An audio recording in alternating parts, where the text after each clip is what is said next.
This week on the Commander Clash podcast, we're talking about today's huge ban list update and also some hybrid rules updates. So anyway, let's get into it. Welcome to the Commander Clash podcast, where the Commander Clash crew talks all things Commander. I'm Seth, probably better known as Saffron Olive, and I'm joined by the full crew here this week, Phil and Krim and Tomer, and we're going to be talking about a big announcement today. How's it going, guys? Are you excited for some new Commander news? I don't know if you could call it Very big. much, yeah. I said big announcement on my video, and people were like, "Oh, it's a mid announcement." I'm like, "Okay, I thought it was big." All right, that's Boy. I think it's fair. big. I think I it's thought it was very legit big. big. I've been playing for 15 years, Commander. You know how many years it goes by? This has no changes. No change. Yep. I'm used to like one change True. every 5 years. And I guess maybe like the newer players are like, there wasn't 15 things happening this year. Garbage. I think that's the thing. This is a subtle big change, which sounds weird Yeah. because those are like kind of oxymorons, but it is a subtle, very big change that you'll see. But Yeah. we'll go over that. Yeah. So yes, I guess there was not a huge amount of changes in number. There's a handful, but there's some other interesting news, and there are some of the things that didn't change I think are also notable. There's some stuff that Wizards asked for feedback on for the future, which means we should probably get into it and start working through this list. But first, we got some sponsors today. Our show is brought to you by Foil Armor. Do you have problems with your foils curling? Well, Foil Armor is the ultimate solution for flattening your foils. It's a two-way humidity pack that you simply put inside an airtight container with your cards, and Foil Armor will absorb and release moisture, making your cards completely flat. Put it back in your storage box to keep your cards flat forever, and you can head over to foilarmor.com and use the code MTGGoldfish to get 15% off. Our show is also brought to you by Card Conduit, the easiest way to sell your Magic cards. If you ever get tired of the hassles of buy listing, you can skip them with Card Conduit. Normally, if you use the code MTGGoldfish, you'll get 10% off your order, but on any new shipment created between now and February 14th, the discount's going to be doubled up to 20%. So if you want to sell some cards and get a fast payment without all the work, head over to cardconduit.com/MTGGoldfish or use the code MTGGoldfish to get 20% off. And now it's time for the comment of the week. So last week, we talked about cards that you might have forgot to put in your deck, and our top comment comes from at AWQS6WT says, "This topic must be about basic lands." I've lost that battle. It's It's done. It's over. I applaud the user though. You know, keep fighting the good fight there. All right, let's move on to this big update. So first off, let's start with the cards that ended up getting unbanned. So we had 2 cards today that were banned in Commander that are now unbanned in Commander. Card number 1 is Biorhythm. Biorhythm, if you don't know this card, it's an 8-mana green sorcery. Says each player's life total becomes the number of creatures that they control. So if you got 0 creatures, you just die. If you got 10 creatures, you go to 10, 20, you go to 20. The other unbanned card caught me by surprise, Lutri the Spell Chaser. So this is the Izzet Elemental Otter Companion.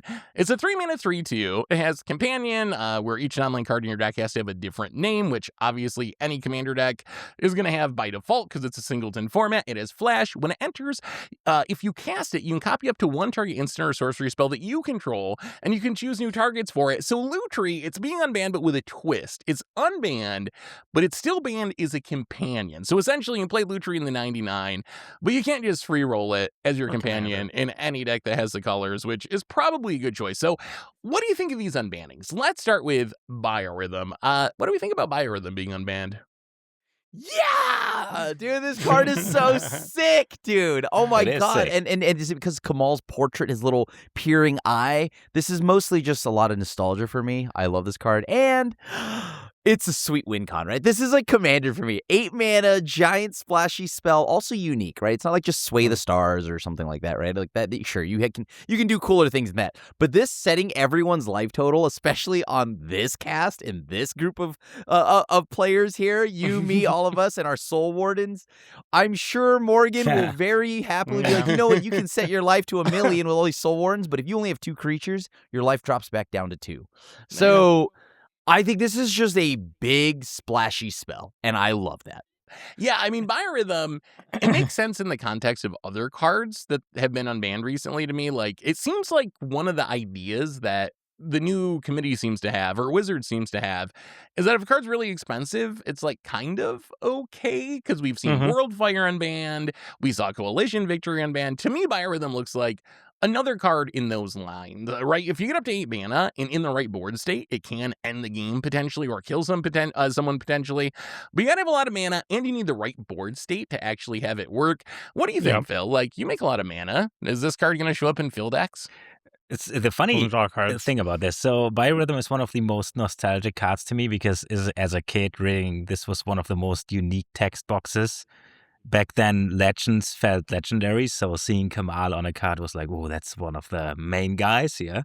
And then I remember a friend playing it against me, and it's like, it's cool. I guess we all lose a bunch of life, and then imagine if I had no creatures, which Got 'em. didn't happen, but because it's green, it's not like. It's not like you board wipe and then this. It is so clunky. So next time I see this card is when I play Commander and check the ban list and see Biorhythm again. I don't know. It seems. Yeah. Well, I guess there's this creature from Old Tarkir that does the same thing as an activated Shaman of ability, the which Forgotten seems Ways. way better, honestly, because it does something else if it doesn't do the super niche thing of killing somebody But it without dies to removal. setting. This does Yeah, not. sure, but you die to removal after you set your life total to whatever you do, unless you have infinite creatures, in which Yes, case, but Phil, just attack. Sometimes that's the way it goes when you play Biorhythm. That's the way it is. That's the thing about it. It is super cool, but it is. I think it's a bad card. It's a cool card, though. Whoa! I think it's like- that is cool. I think it's being downplayed a little bit here. You can't just win games out of nowhere. Like if you are in a situation where I have creatures and you just don't have creatures, either because there was a board wipe and it wasn't your turn yet, or we just like removed your creatures, I could just cast Biorhythm and you die. Like that's it. Sure. You can also just cast Mono green Expropriate, control and I see- becomes more real every Sure. day. I'm But just saying.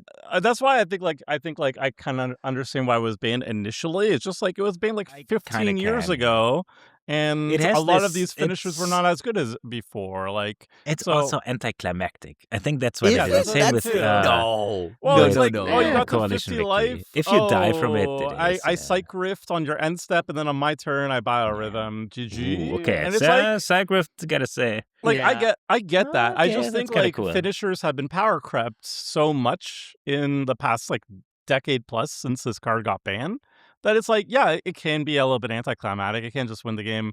But like, I don't know. A lot of our finishers these days kind of feel like they're finishers, but then they're also card draw engines, but they're also like, they do a billion different things. So like just an 8 mana, just dedicated, you win the game card that requires some setup seems okay to me. Also, full disclosure, I'm on the panel, so I knew about these bans and stuff, and I even voted Oh, on it's on your these, fault, too. Tomer. Tomer, my fault. boo! Biorhythm. I voted to so- unban this. I voted to think- unban this. I think Biorhythm being unbanned is fine. Like, and we also, on top of what everyone else has said, we also just have a track record of these cards being unbanned and not being a problem. Like, Yes. Worldfire is a big scary card, and it's like 0.3% of decks. Like, people just don't really play it. Coalition Victory literally wins you the game on the spot if you do its They were thing. so scared. And of it's like Victory. 0.145% of decks. So it's definitely not a staple either, even though you got to play in 5 color. So we've just seen it be Jason fine. Modern. Jason Mhm. Modern. Like, there's a pretty good track record. So Modern I'm died. I'm not. Yeah, sure. Modern itself. It's funny, I'm- like Victory was like everybody was so scared about Coalition Victory, but like, and I do agree, like maybe 15 plus years ago it was very scary, but like imagine like Joda the Unifier. Joda the Unifier doesn't need a Coalition Victory in the deck. He just casts spells in the deck, and then everything's a 15/15, and then you go to combat and you win the game. So Coalition Victory seems redundant at that point.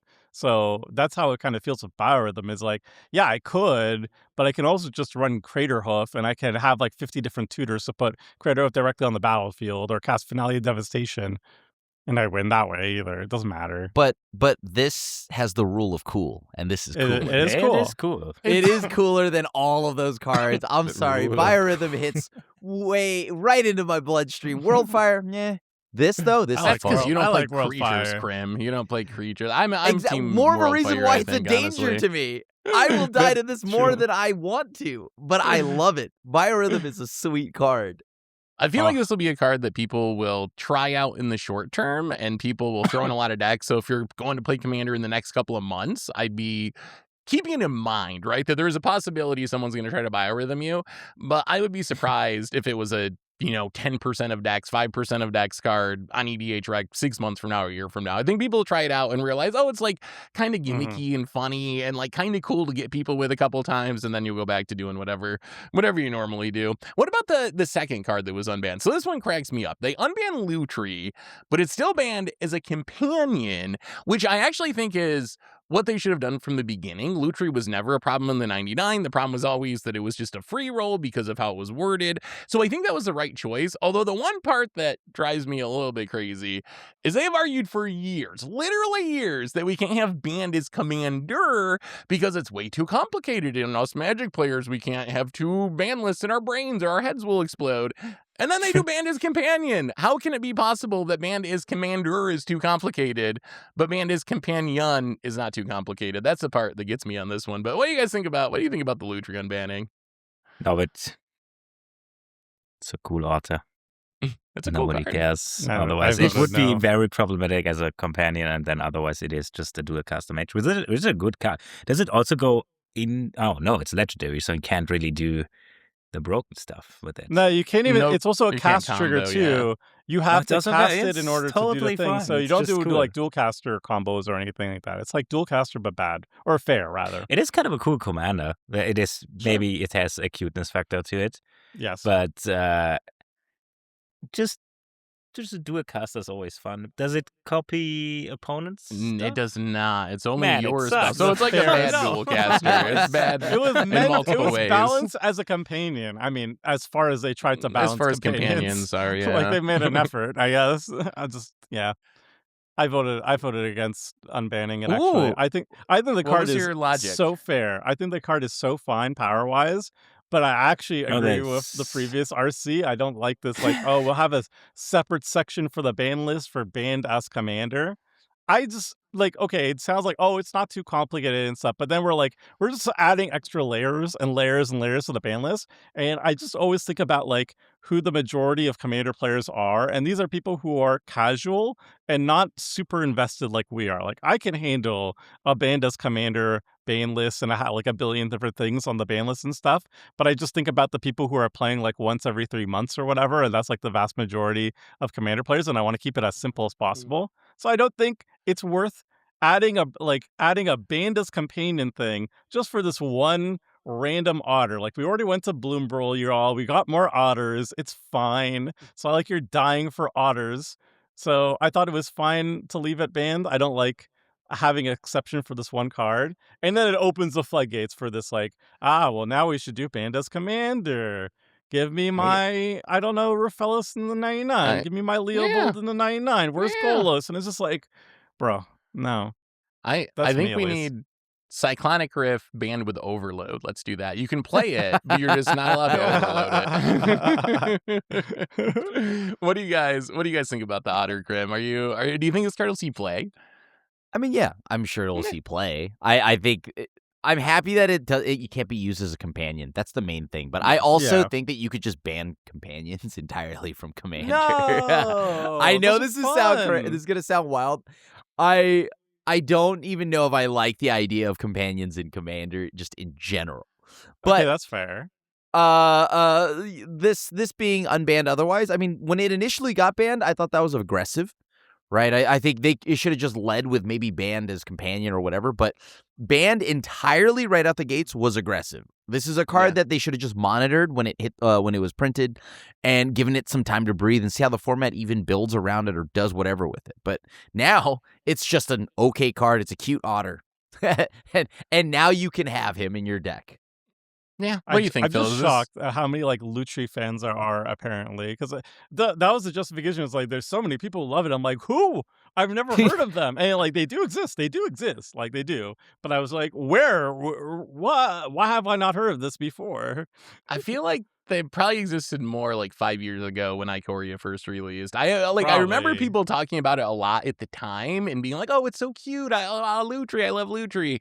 Well, I there haven't weren't heard as that many recently because I otters think people have then. just like moved Yeah. on to other cards. That is also true. There weren't as many otters. There are lots of home for it. So Phil, where do you play this card? Like, assuming you are going to play it in the 99, is it an Otters deck card, a Spellslinger card, or do you think it's just so much worse Let than me read this. Dualcaster? It's like not worth playing?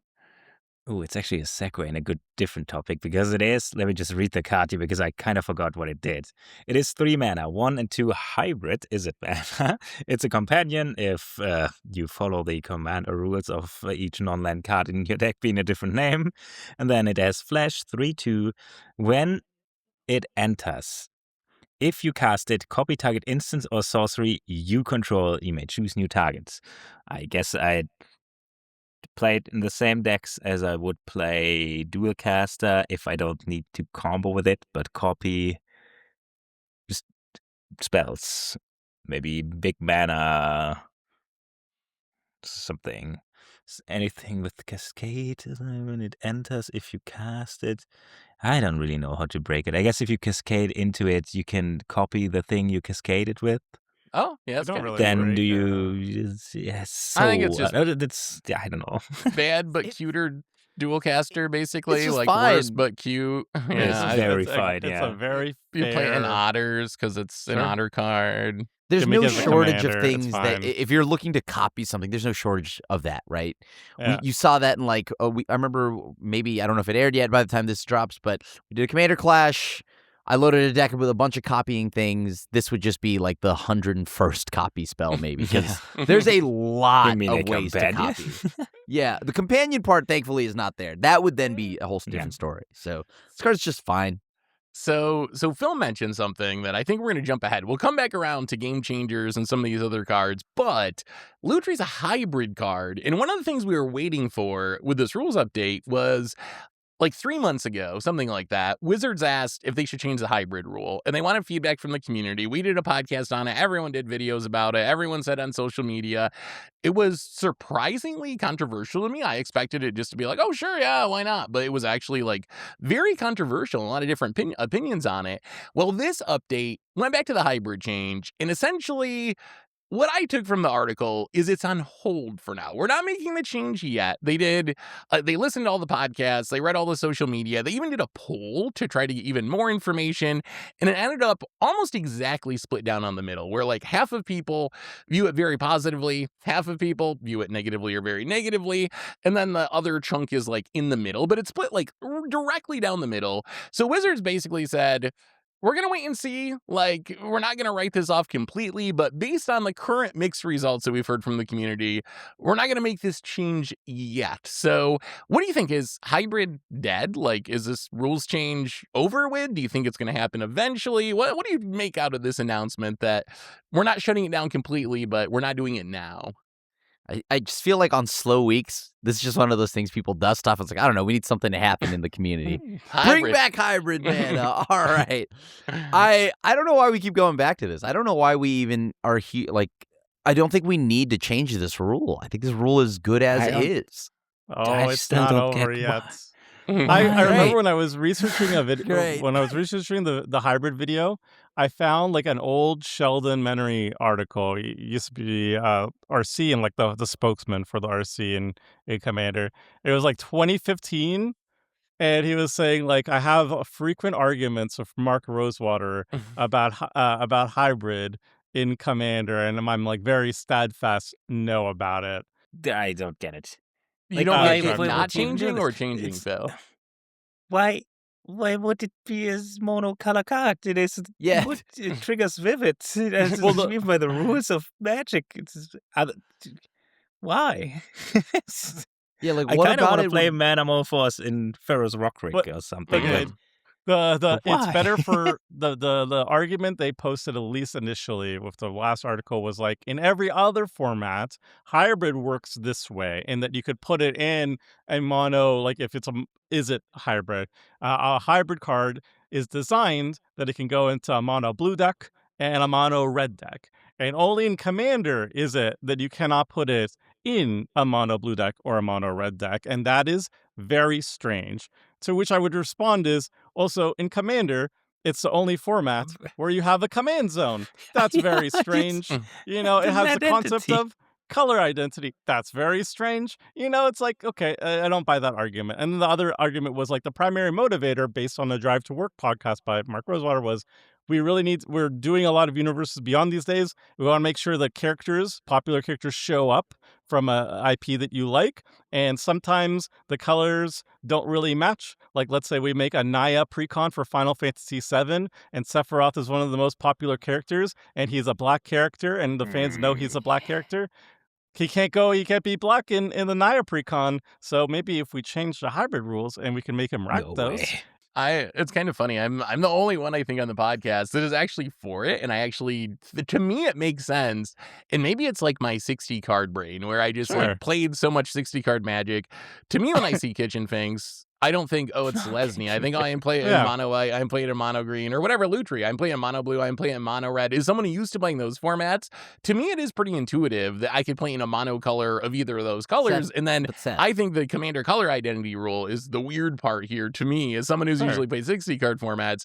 So, but I'm not because like, 60 card, you can't ultimate price a Kitchen Finks. yeah, so. So therefore, it is not monocolored; it is multicolored, right? But only it during deck triggers building. In with deck it. building, it's monocolor, but It's- in the actual game, it's not. That's literally the argument. And I'm like, but why? I think the problem I've always had with that argument, Yeah. and we're not going to spend too long on this because we did a whole podcast Yeah, on this it's a little done while to death. ago. But yeah, so it's been done to death. But I feel like that argument gets taken to the extreme when people are like, oh, but then I can hydroblast something in a deck that does not the color. I'm like, look at tokens. Look at, you're playing Urborg, a mono black land in your sure. mono white deck. Like, there's tons of weirdness in Commander that happens anyway. So Yeah. to me, I'm not like, oh, you can hydroblast a thing in a deck that's not its color. To me, that's not a deal breaker just because weird stuff happens in Commander anyway. But it'll be Mhm. interesting. Here's the last thing I want to know from you guys about this. 6 months from now, a year from now, since they made it very clear that we're going to revisit this in the future. Like, it's not over with. They're not shutting the door on it. Do you think this change will go through in the next year, let's say? Do you think a year from now, do you think hybrid will change, or do you think it'll be how it is today? They want to sell us the hybrid Sephiroth, right? Sephiroth. You need that hybrid So- Sephiroth. Well, it's also that they said they're going to be using hybrid more liberally in future sets, and we've been seeing that a little bit Of more. course they will. Not so much in like Lore and Eclipse, but also we saw from whatever like the early previews of Teenage Mutant Ninja Turtles, because there was a big leak and we saw a lot of the rares and mythics. I think at this point, All of there them, was a yeah. lot You of saw all of hybrids. it. There were a lot of hybrids. Like I think it was like the team up cards. And there was like a new Ninja Panharmonicon. Like they're using it a Oh, lot. you mean Splinter? Radical Splinter. Rat? Crim's I love already got that all the Crim names already knows memorized, all yeah. of them. Yes, Splinter Radical Rat. How could you That's- forget something that's- called Radical Rat? I mean, that's just funny. My brain revolted when I saw it in the Pizza Lands, okay? And I just thought it was a fever dream. But yeah, they're using it a lot more, and I do think that maybe by using it a lot more, then more people will be like, well, that's annoying that I can't put it in my XYZ, so maybe it will change over time naturally. I hope Yeah. not. But like if people want that, and that's like the vast majority, I'm like, okay, fine. Yeah. Let the people speak. Let them have Yeah. their way. What do you think, Crim and Phil? What's your guess? A year from now, hybrid the same, or does it change by then? They change it.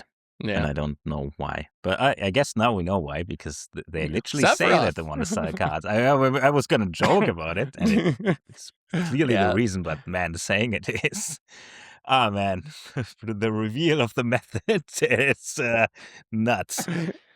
I don't Go think ahead, they Grim. will. I You at don't least think you know so? what? I can't tell if that's wishful thinking or not, but like why though, right?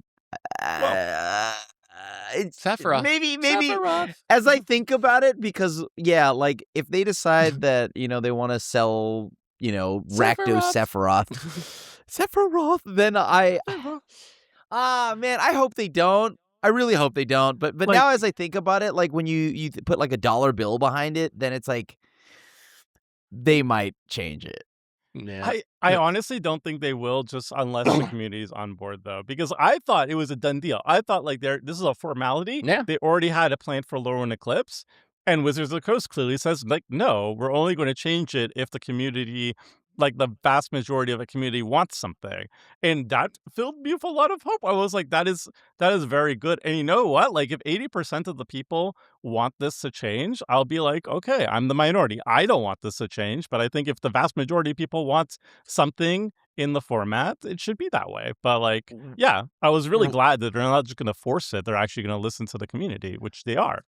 I also thought that too, that it was just kind of a done deal, and they were doing the Tomer poll when you used to do the polls about what deck you wanted to write an article of, and then people would vote, and then you just choose the one that you wanted to do anyway. That looks a little rough now, maybe, yeah. Tomer. Back in the day. I was just learning from the best. So I give Wizards credit for that too. One last question, since we brought that up. What do you think that cutoff is? Because the numbers posted in the article, I believe, if you math it out, it's like 44% in favor and 39% against if you had together the strong leads with the not strong leads of each side. What do you think that threshold, like... 80-20. So it needs to be like I think it needs to be heavily 80-20. in favor from the, like, so basically huge agreement from the community that they should change. Not That's half. how I would do it. Not like, definitely not like 30%, right? It needs to be heavily in favor of. I could see. Have you seen these stats in the article? Like how evenly spread the agreement on this was? That was kind of nuts. Very, very evenly spread. Yeah, I think it was 44-39 with like 19% undecided or like didn't care. Even if you like split very it in strong, 5 groups, it's like 20% each. Oh, yeah. It's Right, yeah. Oh, crazy. the strong verse. Yeah, even that breaks down.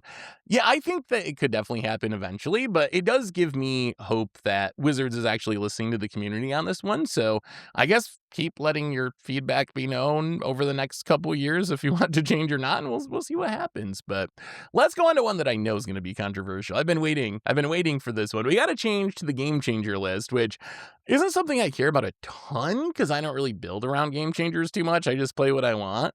But they added one card to the game changer list in Farewell. So if you don't know Farewell, I don't know how you do not know Farewell if you don't play Commander over the past couple of years, but it's a 6-mana sorcery. You get to choose one or more of exile all artifacts, creatures, enchantments, and or graveyards. So an expensive wrath, but a very hard wrath in the sense that everything is gone, and it's gone forever since it's exiled. What do you guys make of this? We talked about it a little bit on the Goldfish podcast yesterday and got Richard's take, and Richard had some pretty good rants about this. Are you in? He was very anti it. He was Krim-pilled. It was, if you think of the argument Krim is about to make, Richard made the Krim argument, but before Krim got a chance to speak, he was very Krim-pilled. Yeah. So Krim, lay it on me. what's the argument? Lay it on me. Richard, it was early in the morning, and Richard sang the most beautiful song to me. I was serenaded by Richard, and I was just like, "Thank you, Richard." Exactly. Because it's true, dude. Like it's not a power balance thing. It's just the sentiment behind it, right? Like again, we're banning a sweeper, y'all. Austere Command Plus. This is what that is. Not ban, it's Game Changer. Sorry, Game Changer. Whatever. The main thing is it got upgraded, and that just shows that interaction is now just like an all-time high of just getting upgraded to Game Changer. Why not just Game Changer a Doomblade at this point, right? I don't understand why we like, seriously though, like why though? Like, actually, why? What's wrong with this sweeper? Everything is indestructible in, like, 2026. Everything is, like, there's so many protection spells. There's so many things to get around a Farewell. This is a card that is needed. You know, this is the Dark Knight whole monologue thing that he does at the end of the movie. Farewell is the hero we need, but not the one we deserve, I guess, at this point. Because I think the way Magic cards are designed now, this is a card that's needed. Heck, I'd say we need a second iteration, a functional reprint of Farewell for redundancy in Commander. Oh boy. Yeah. And then Richard also took it one step further with one of the hottest takes I've ever heard, that all commanders should be indestructible, uninteractable emblems rather than game-changing Farewell. Just make it impossible to kill your commander, and then everyone can just build around it and pop off however they want to. I don't know if he That's was good. joking or not, but That's good I don't know. stuff. He seemed pretty serious. Where are you guys at with Farewell? So Krim obviously not a fan of Farewell becoming a game changer. So Let's soft. save you for last, Homer, because I know you actually Yeah. voted on this or whatever. Phil, what about you? Are you in favor First of of all, this? I understand Krim. I understand Richard even in his emblem point, but I agree with none of them because I think maybe we don't need a reset button because the reset button is somebody wins and we start a new game. I think that's please kill me or something, but don't make me just I'm building up so many cool things here, and let's just let it end in a big crescendo and not like, oh, JK, let's start again. But except for me, because I kind of played it and put myself in a good position. So I kind of just want to start a new game, but I'm in the driver's seat now, which I guess is like the control player's dream, but maybe we just don't need this effect and just But kill hear me out. somebody You are and playing a next game. Mhm. You are playing a game, and now if you want to play single player, there's tons of like roguelike games I can recommend. But And you we are wanna playing play- Magic the Gathering, and Magic You the can't. Gathering. So the problem with Farewell is it's like this everything sweep, and there's I guess some things beat it, but then you just and that's actually kind of fine. If somebody dodges it and they win the Mhm. game next turn, Yeah. that's good because then the game ends, not because it reset, but because it But actually ended. So the that's good a thing wizard about Farewell battle. is if somebody dodges it. Yeah. Yeah, you can But in the counter words it. of I guess Tomer, the Farewell is good wise as you can philosopher counter it. Tomer, that's a wizard battle, right? I I did love my that. thing think to it's too interact much. with you, It's and then you interact and you defended I- against my spell. That's a wizard So- battle. That's You know fun. what? yeah, Okay. sure. Okay. Yeah.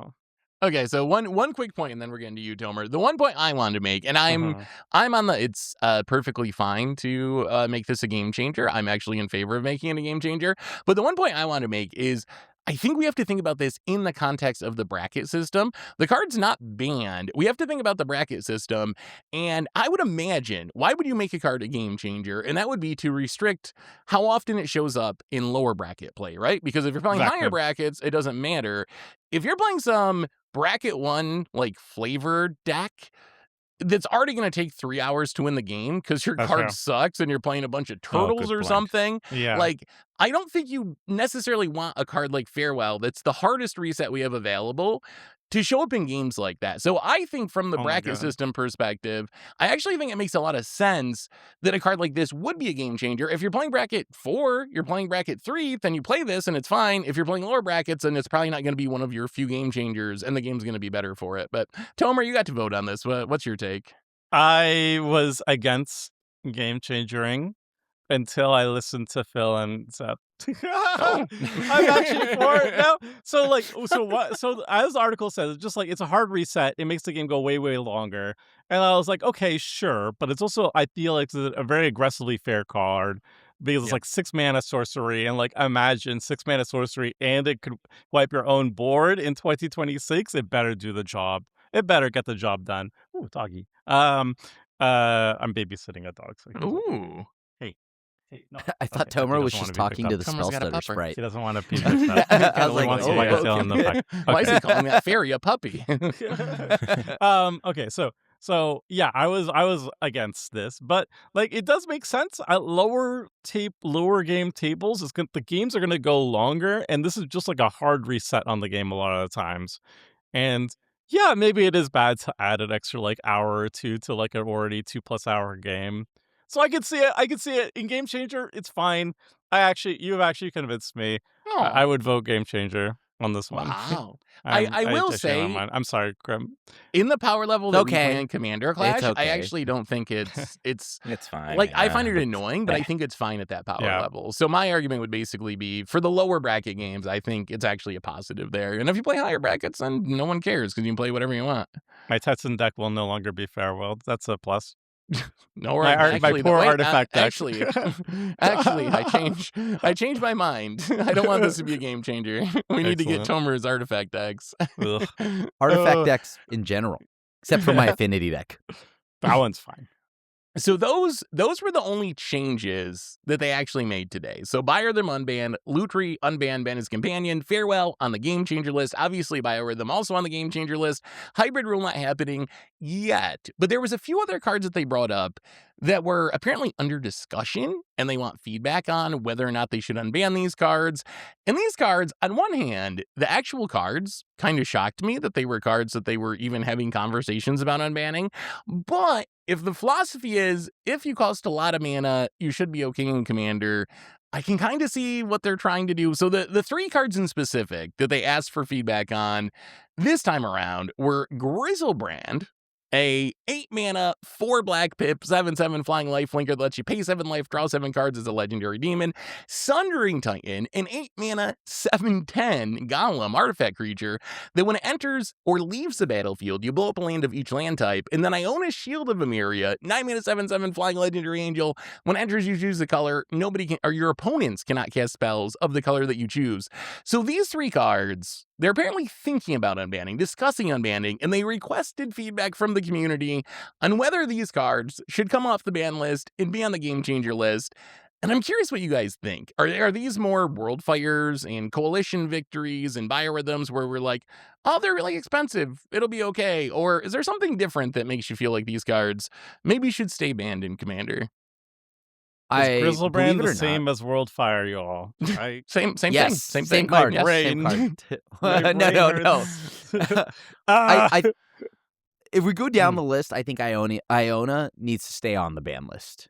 I think that card Okay. definitely needs to stay on the ban list. And then on top of that, because I just imagine the average player will not be able to deal with Ionia. Ionia is a world in like Riftbound. Okay, anyways, the main thing is Iona is just too strong, right? I think in most situations. I think Sundering Titan, I mean, the whole mass land destruction thing that's kind of already added into the bracket system does make me think that you could unban that card and put it as a game changer, because then it's not being seen unless it's like, in the higher brackets anyways. So that's fine if you take that one off. I do not think you, in any world, and I love demons and I love Grizzlebrand, in any world are you ever unbanning that card. I love Grizzlebrand. And it's because of how much I love Grizzlebrand, I also understand Grizzlebrand is not healthy for the game. You cannot put that there. We played a no ban list game a season or two ago on Commander Clash where I had Grizzlebrand in my deck and I reanimated it, and I don't think I won the game, but I think I drew, I don't know, like 28 cards or something the turn that I played it, and had this huge turn, ended up not being able to win, but still. And that really sold me on the idea that you can never unban. Like, we're playing Commander, you have 40 life, and the difference between these cards and coalition victories or world fires or these big spells is it's just so much easier and cheaper to cheat a creature into play. Like, we have cards like Reanimate and Entomb. So yes, it's 9 mana, it's 10 mana, whatever huge number. That number doesn't matter if you can just get it in your graveyard and put it into play. And I think that's the problem with all 3 of these cards. I actually think the Crim's argument about Sundering Titan is pretty convincing to me, that it's already like banned as mass land denial in the lower brackets. So maybe I could see an argument for that one. Iona I actually didn't think should be banned when they did ban it, but the more I've talked to like Tomer about it and some other people about it, like the play pattern of like one person being wrecked and the rest of the table being disincentivized to help them get out from under the Iona because you want your opponent to be wrecked, that actually makes sense to me. Like, it's annoying that one person just kind of gets taken out of the game. And I already hate Commander games where someone dies early and you have to sit there for like an hour or two while the game finishes. Being locked under an Iona and still like drawing your card each turn, but not really being able to do anything with it, is probably even more brutal than just being dead and like being able to go get a drink or whatever. So I think all those really need to stay banned. But what do you think, Phil? Like, would you be on board with taking any of these off the ban list? I was kind of almost fine with Grizzlebrand there for a second, but then I remembered, and no. Also, Sundering Titan, if it was just an ETB, or especially ETB when cast, then it's fine. Yeah. The LTB is, oh no, that is abusing it in just the right way. Like, it is. Yeah. Conjurer's Closet. It is leaves the battlefield. Yeah, right?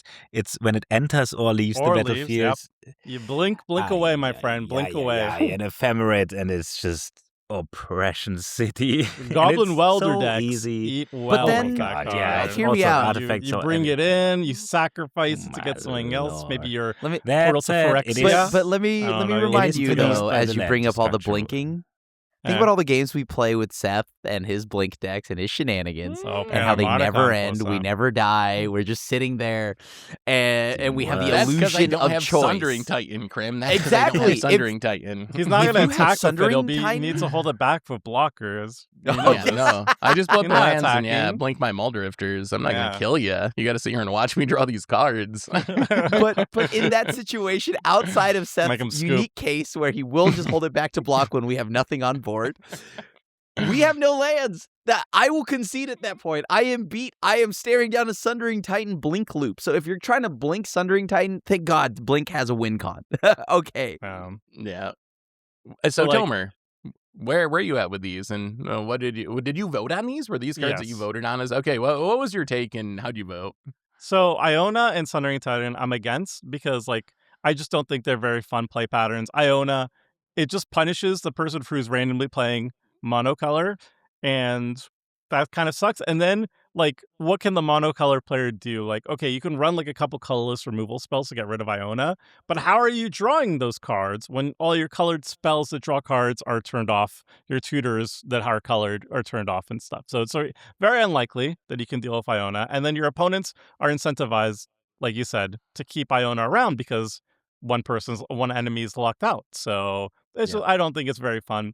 Sundering Titan I also don't think is very fun, but I think it's also way more abusable because it's an artifact and a creature. So all the reanimation nonsense works. Any artifact deck is going to have a field day looping this a billion times, blink decks and stuff. So I just don't think it's very fun. And I kind of get that it's it's MLD, so it doesn't show up at the lower brackets. But I have a kind of a problem with unbanning stuff just because bracket systems exist, because I don't think it's fair to people who don't play with the bracket system.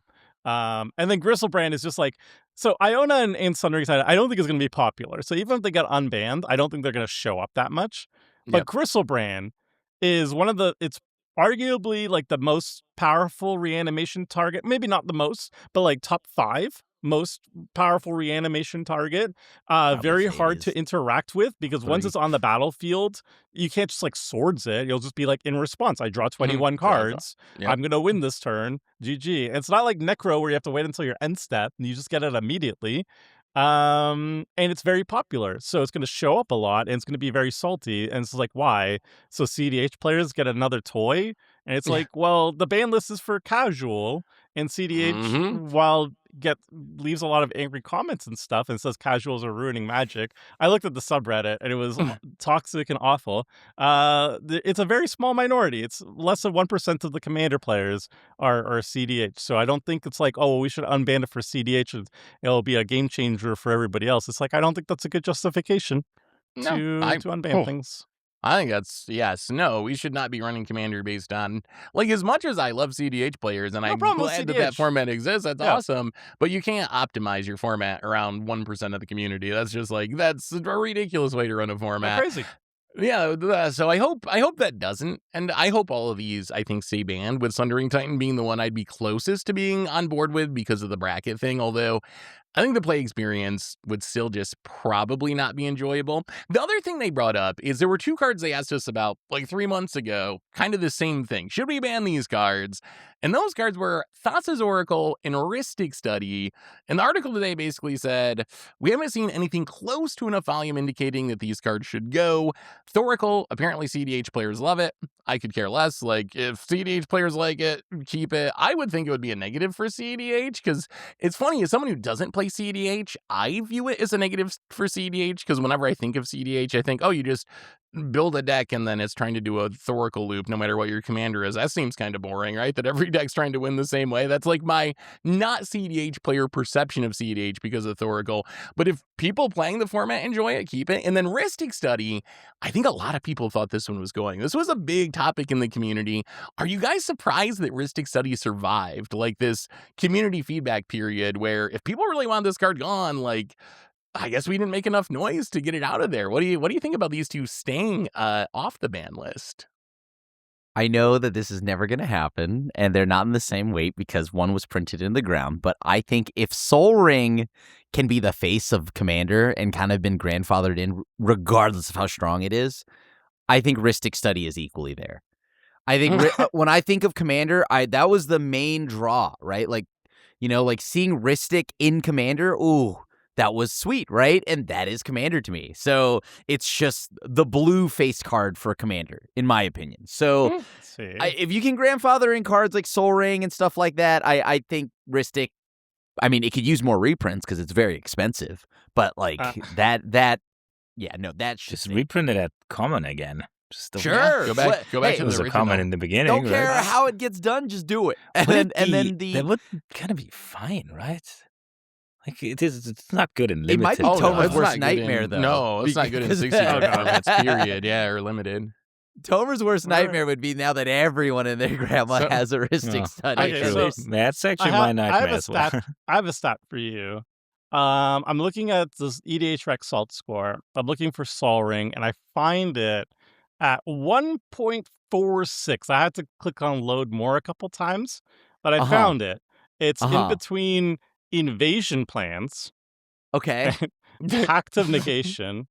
We'll find it. Let's look at where Rhystic Study is.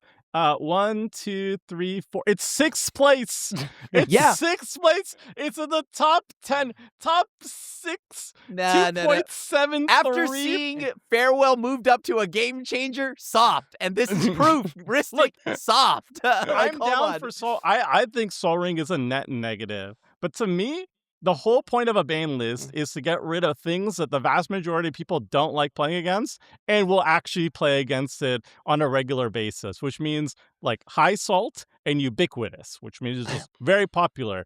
Sol Ring, I think should get banned, but if the vast majority of people think it's fine, I don't think I should. I think it's a net negative for the format, but should it be banned just because I don't like it? Probably not. I mean, it should because obviously. But like Rhystic Study cannot have the same argument. It's it's one of the most popular cards in the entire format, and it's also one of the most salt-inducing. At the very least, make a survey. Make a survey and see if 80% of people agree. If it's like 50-50, I rest my case. I'll shut up about it. But if it's like 80% say yes, come on, just do it. Just pull a plug. How much of it though is a meme, like like a loop of a kind of like we joke about it as a community? Let's meme it into the ban list then. I mean, there's some amount of memes, but I think it is like also a card that legitimately makes people salty. Like, I don't think the salt score ranking is a meme. Like, I think there are memes about, like, do you pay the one, obviously, and it's become a meme in that sense.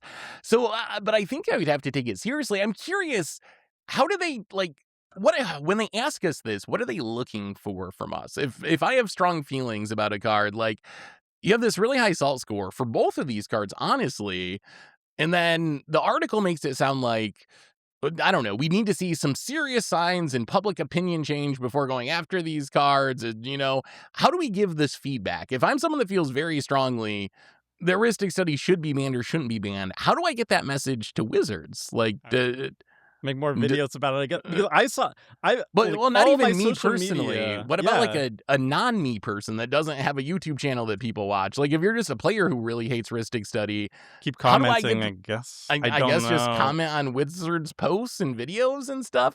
I wish there was more of, like, when they ask these questions, I wish there was more of an official, like you said, Tomer, like a survey or something, some sort of official way to like give feedback on them. Maybe that would be beneficial moving forward. There was for hybrid. I mean. They could have just done the same thing for Thassa's Oracle and Rhystic Study, right? Like that could have been pretty easy to do, I imagine. Yeah, it seems like. And I saw a lot of chatter about it. Maybe, again, anecdotal evidence, but like as soon as, if you go on Reddit and you look at like the ban speculation and stuff, as soon as it got announced, Rhystic Study was like one of the top things being talked about. When I open up Instagram, all the Magic content is like memeing about Rhystic Study. I don't know how much more it has to be. Maybe Wizards of the Coast was not seeing the same feeds as me, but I wonder too. I think they announced this at the same time as the hybrid change, and I remember everyone did videos and podcasts about the hybrid thing. We did it. Everyone else did it.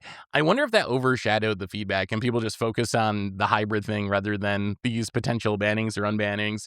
But one last question before we wrap things up. And this could probably be a whole podcast in and of itself, but we're not going to let that happen because we're getting near the end of the podcast. But when you add this together, so you add together them asking for feedback on Grizzlebrand and Iona and on Sundering Titan, on them not banning Rhystic Study and Thassa's Oracle, what's the philosophy of the ban list these days? Like, what is going on with this ban list? Like, it seems like they're unbanning stuff and trusting the Game Changer list is going to take care of it. Like, is that a wise move to trust that the Game Changer list is going to be able to just, like, carry unbanning some of these very scary cards? What do you guys think? Like, what is the current ban list philosophy? I feel like it was more well-known with the old RC. Like, I felt like there was a consistent philosophy that I kind of knew what it was. I didn't agree with the philosophy, but I felt like I kind of had an idea of what they were trying to do with the ban list. I'm not really sure in the Game Changer era what the goal is. My guess is it's just to unban as much as possible and trust that the Game Changer list is going to be kind of the new ban list or the replacement for the ban list. But what do you guys think? What's the philosophy these days? And is it wise to lean so hard on the Game Changer list? I mean, I think you nailed it on the head. There is no official ban list criteria right now, and I think there should be one. The last RC was mostly about like if it's a salty card and it's ubiquitous, then we're probably going to ban it. But they also had like a bunch of stuff that I also didn't really agree with, like signpost bans, which I wasn't really a fan of, and they also banned stuff based on price when they initially got popular, so that's why they got rid of like the power 9, well, power 8, because Time Twister was okay. Dodge somehow, yeah. Yeah. They had a bunch of different criterias, but like the main one was like if people don't like it and it's very popular, we'll probably get rid of it. And I like that one. Now, what the criteria is, I have no idea. And I do think it's based on the bracket system. I think the idea is like the brackets, like we can basically unban anything, and the bracket system will take care of it. Like if you don't want to play against these cards, then just play bracket 1 and 2. Otherwise, you're limited on bracket 3, and then 4 and 5 have at it. And personally, I think that's a bad thing unless we see like a widespread adoption of brackets. And I'm someone who uses brackets on all my games. All my decks adhere to brackets. I love the bracket system, but I do acknowledge that a lot of people don't use the bracket system, and I don't know how many people have adopted the bracket system. I don't have that data. So like unless you could tell me like, oh yeah, basically everybody uses the bracket system, I don't like the idea that ban lists can be just like, oh, you can just unban anything because you'll just bracket it. And I'll be like, well, what if people aren't using Game Changers and stuff? I don't know. Let me know, Watsy, what the surveys are saying. I'm curious, Phil, you have a Commander play group you go to every week. Do you guys do the bracket system? Like, is that part of your games, or do you just play whatever you want? They just play humility. I'm not. Who's gonna stop them to play the disgusting? And I have no chill at times. We try to keep it mellow, but once somebody starts to get out a nasty deck, I just say whatever. I play Omnath, and you do whatever. Is it a group of Phils? Like, is it like everybody's bringing out like the Marnius Calgars and stuff? And it's just like, haha, I play humility. Isn't that funny? Oh, that's great. Oh, that's how I used to play Commander when I first started. That's how I started too. Oh, wow. Oh, I'm excited. Oh, they don't. No. It's not like they're starting. It is they play for a very long time, very expensive decks, but they kind of. Some of them. So it's gotten. So the last times I played, it's gotten better. But maybe my decks also got stronger over time, and I kind of just accept some cards. I'm still gonna bitch about the humility, though. That one's not fine, and that's kind of my problem with this. So if we say everything is instead of banned a game changer, then we kind of put them all on the same level, and then you can decide in your, I don't know how many game changers you can play. There's like this bracket where you can play a number of game changers. I should probably know this. Like bracket 3 can play 3 game changers or something. And then, my game changers are 3 of the crazy band cards instead of, I don't know, Orcish Bowmasters or something that is fine but strong. And then maybe you need to have super game changers that are only okay in bracket 4. Then Nope. Super game so it- changers.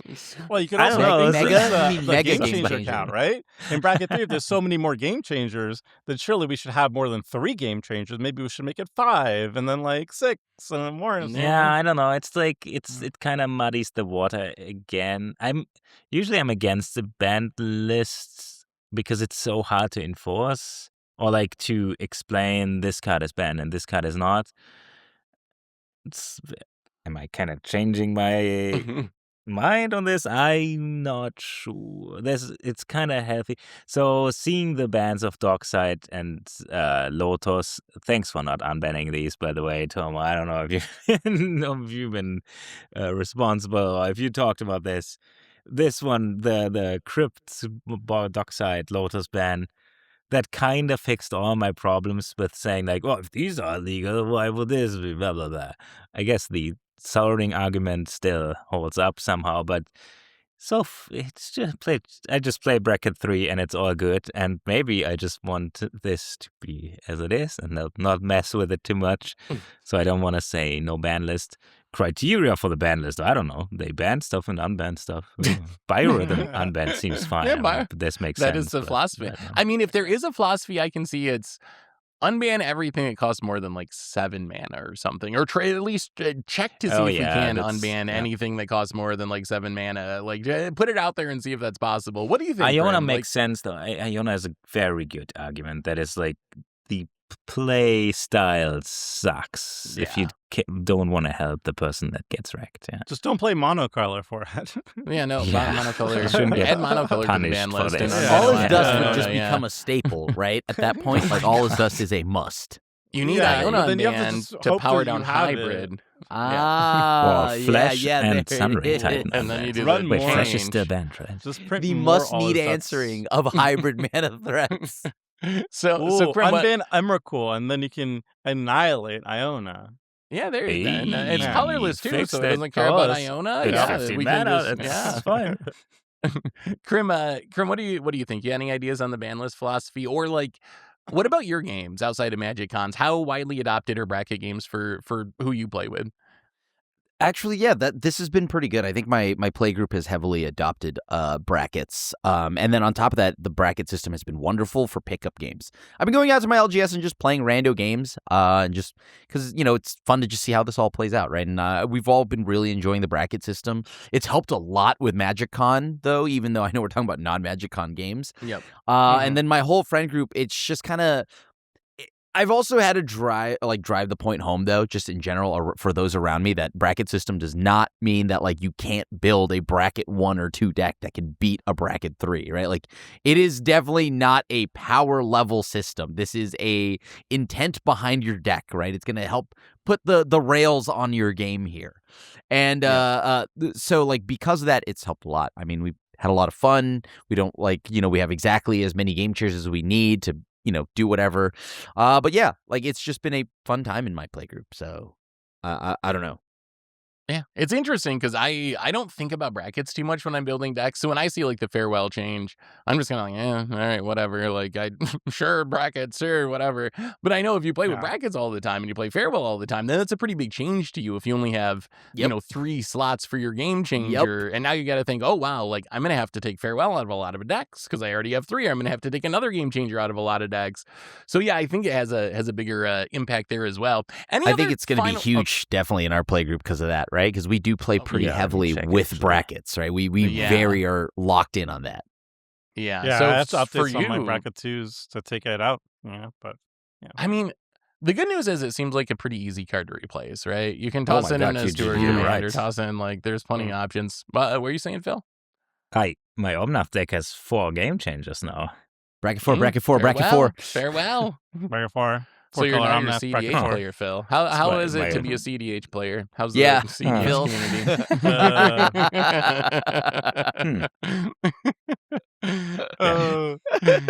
So anyway, I think that's all the topics we had for today. Did I miss anything? Is there anything else anyone wants to get in before we wrap up our discussion for today?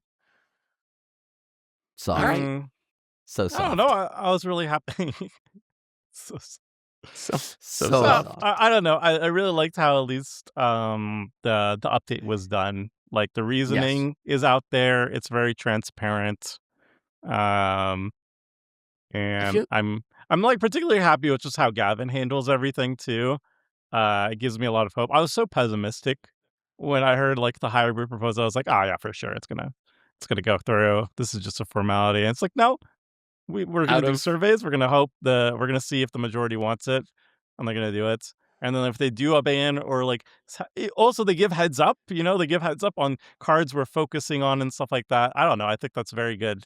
So I think it's being run well, and I was very skeptic when I was going in. So I'm happy about that. out of everyone at WotC, Gavin is easily the person I trust most Yeah. with stuff like this. When it comes to this type of stuff, Gavin is just so Kitty. good at. You see with Pauper too, Yeah. like same way with all the Pauper updates. Like it's just I'm very glad that Gavin's kind of like spearheading the Commander stuff. I think that's a good thing for everyone who cares about Commander. But Gavin anyway, spearheading anything is a good sign. I like yeah, that. definitely a positive. Anyway, I think that's our podcast for today. So you've heard all the news. What do you think about all this stuff? What do you think about the unbannings of Biorhythm and Lutri? What do you think about Farewell as a game changer? What about the cards they asked for your feedback on, the Grizzlebrands and Ionis? Let us know what you're thinking in the comments.